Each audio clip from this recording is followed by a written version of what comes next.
నేను ఇంట్రోలో కూడా అదే చెప్పాను. యెస్, నేను బిగ్ బాస్ కోసమే వచ్చాను.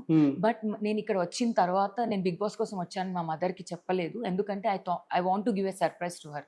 అవునా? సో ఏ రోజు మన మదర్స్‌కి మనం ఏమి ఇవ్వం కాబట్టి ఒక సర్ప్రైజ్ లాగా నన్ను స్క్రీన్ పైన చూసినప్పుడు హ్యాపీ ఫీల్ అవుతది. Because she is very big fan of Bigg Boss. Oh! So అన్ని సీజన్స్ చూస్తది, పర్సనాలిటీ అనలైజ్ చేస్తది, ఎలా ఉండాలి అనుకుంటది. ఇక్కడ నా డాటర్ ఉంటే ఇలా చెప్తదేమో సమాధానం, ఇలా ఆడుతదేమో, వీడికి ఇలా రివర్ట్ ఇస్తదేమో. So she used to tell me so much about that. Maybe తన వల్లే నాకు ఇంత ఆ బిగ్ బాస్ మీద లవ్ పెరిగిందేమో. ఓకే, మనం కూడా అలా ఆ సిచ్యువేషన్ లో ఉంటే మనం కూడా డిఫికల్ట్ ఏమో. ఒక కంఫర్ట్ లైఫ్ నుంచి అన్కంఫర్టబుల్ లైఫ్ కి వెళ్ళడం ఒక ఛాలెంజింగ్, లిటరలీ చెప్పాలంటే it's very challenging.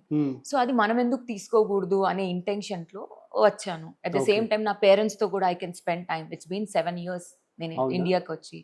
So they are coming but I'm not coming.